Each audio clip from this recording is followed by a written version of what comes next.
नमस्कार। स्वागत है आप सभी का। चर्चा करेंगे मध्य प्रदेश के मौसम के पूर्वानुमान को लेकर कि अगले 4 से 5 दिनों में मध्य प्रदेश में मौसम क्या हाल रहने वाला है। तो सबसे पहले हम शुरुआत करें तो पिछले दिनों 4 से 5 दिनों में जो प्री मानसून गतिविधि मध्य प्रदेश में हुई है उसका मुख्य कारण देखें तो पश्चिमी विक्षोभ के कारण ये अधिकतर जो जिले रहे उनमें ये बारिश हुई और पश्चिमी विक्षोभ से ही जो बारिश हो रही है वही मध्य प्रदेश को मिल पा रही है। इसमें प्री मानसून जो मानसूनी हवाएं मध्य प्रदेश की तरफ आती हैं वो उतनी नमी नहीं ला पा रही है, लेकिन पश्चिमी विक्षोभ के सहयोग से क्या होता है, लोकलाइज्ड रेन होती है, स्थानीय कुछ समय के लिए मौसम सिस्टम बनते हैं और वो बारिश करते हैं। मौसम पूर्वानुमान में सबसे जो जटिल और कठिन बात होती है वो ये होती है कि जो कन्वेक्शन क्लाउड जो अधिकतर दोपहर के बाद जो बारिश होती है उसको प्रिडिक्ट करना, पूर्वानुमान करना काफी मुश्किल होता है, क्योंकि ये रैंडमली एकदम से बादल के पैचेस निकलते हैं। दिन भर हीट रहती है, मॉइस्चर जो रहता है, पहले से गर्म वातावरण रहता है, एकदम से बादल बनते हैं और बारिश होती है। हमने पिछली दिनों में देखा इंदौर, उज्जैन संभाग में नीमच, मंदसौर, आगरमालवा, राजगढ़, उज्जैन, शाजापुर, इंदौर, देवास, खरगोन, खंडवा, हरदा, यहाँ तक कि हम बात करें नर्मदापुरम तक ये बारिश हुई।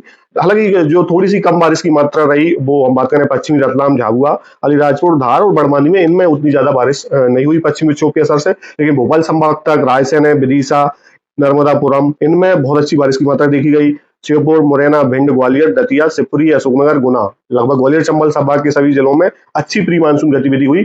ऐसे में देखिए क्या है कि जहां पर प्री मानसून गतिविधि की हम बात करें, जहां पर ठीक ठाक बारिश हो चुकी है, करीब 8 से 10 इंच या 1 फुट तक पानी जमीन में बैठ चुका है और पर्याप्त अगर नमी मौजूद है, अलाई मौजूद है जमीन में, तो वहां पर बुवाई जो है वो की जा सकती है, क्योंकि मानसून जो है जल्दी रिवाइव होने वाला है। अभी हम बात करें 23 जून या 23 जून 24 जून के बाद मानसून जो है वो आगे बढ़ने वाला है। लंबे समय से मुंबई को जो 10 जून होती है वो पार कर लेता है, लेकिन मुंबई से पहले ही हम बात करें कोल्हापुर और हरनई के आसपास इसकी पश्चिमी सीमा है और मुजफ्फरपुर जो है बिहार में इसकी जो है वो उत्तरी सीमा बनी हुई है। लेकिन फिलहाल हम बात करें तो बंगाल की खाड़ी और अरब सागर से अब थोड़े से जो है अच्छे संकेत मिलना शुरू हो गए हैं। मानसून अगले 2 दिनों के बाद निरंतर जो है प्रगति करेगा।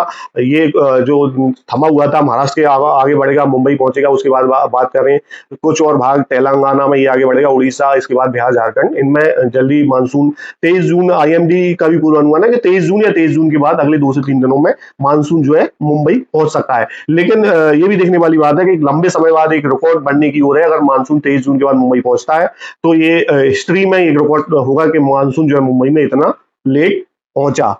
अब बात करेंगे मध्य प्रदेश के लिए मानसून कब तक आ सकता है, तो मैंने पिछले वीडियो में भी जो 20 प्लस माइनस किया था, 25 जून मुझे लग रहा था कि अधिकतम जो है वो सीमा हो सकती है, मानसून इस दिनांक तक तो पहुंच जाना चाहिए। लेकिन अब ऐसा लग रहा है कि 25 जून भी हो सकता है पार कर जाए, अगले 26 या 27 तक मध्य प्रदेश के कुछ भागों में ये दस्तक दे सकता है। हालांकि अब जो बंगाल की खाड़ी है उसमें ऐसा लग रहा है कि हलचल तेज हो रही है, मानसून आगे बढ़ने वाला है। अरब सागर में भी जो पश्चिमी तट है वहां पर भी नमी की मात्रा बढ़ रही है और एक थोड़ा सा कमजोरी सही सर्कुलेशन हो सकता है 26-27 तारीख में आंध्र प्रदेश या उड़ीसा के तटों पर अस्तित्व में आए, तो उससे कुछ मानसून को गति मिले। फिलहाल ऐसा अनुमान है, पक्के तौर पर तो ये नहीं कह सकते। और अभी जो मध्य प्रदेश में प्री मानसून की गतिविधि थी ये अगले 2 से 3 दिन और इसी तरह से बारिश करेंगी। हालांकि अभी क्या था, ये पश्चिमी मध्य प्रदेश में यानी कि उज्जैन, इंदौर संभाग, भोपाल संभाग और ग्वालियर संभाग के जिले इनमें थी। अब ये धीरे शिफ्ट इनमें आएगा और ये विस्थापित होती जाएंगी। पूर्वी मध्य प्रदेश, सागर संभाग है, शहडोल संभाग है, जबलपुर संभाग है और रीवा संभाग है, इस तरफ ये शिफ्ट होती जाएगी। यानी बुंदेलखंड, महाकौशल का क्षेत्र जो है अब आने वाले 2 से 3 दिनों में प्री मानसून एक्टिविटी अच्छी देखेगा। फिर 25 तारीख के बाद मध्य प्रदेश में क्या हुआ, थोड़ी सी जो बारिश है प्री मानसून की एक्टिविटी वो नीचे जाएंगी, उनमें कमी आना शुरू होगी, क्योंकि पश्चिमी विक्षोभ का असर जो है वो खत्म होने को होगा। लेकिन इसी बीच क्या रहेगा, मानसून जो है मध्य प्रदेश का रुख करेगा। अगले 1 सप्ताह में मध्य प्रदेश के ये कई भागों में जो है वो दस्तक दे सकता है। देखिए एल नीनो का जो है खतरा वो लगातार बना हुआ है और इसके लगभग अब सभी विश्व की एजेंसी इस पर एकमत हो गई है कि एल नीनो जो है वो अस्तित्व में आ चुका है। लेकिन फिर भी जहां पर पर्याप्त नमी है वहां बुवाई की जा सकती है। उसका एक कारण है कि बंगाल की खाड़ी में जुलाई के पहले सप्ताह में एक निम्न दबाव का क्षेत्र, जो अभी तक बंगाल की खाड़ी जूझती और संघर्ष करती आई है अपने पहले निम्न दबाव क्षेत्र या जो हम कहें सिस्टम को लेकर, ऐसा अभी अनुमान लग रहा है कि बंगाल की खाड़ी में जुलाई के पहले सप्ताह में एक कम दबाव का क्षेत्र जो है वो बनेगा। हालांकि ये बहुत जल्दी है, जब तक वेदर मॉडल सभी ऐसा दिखा रहे हैं कि जुलाई की शुरुआत धमाकेदार हो सकती है, बहुत अच्छी शुरुआत अगर ये बनता है लो प्रेशर एरिया, तो मध्य प्रदेश में आप जानते हैं कि देश के जो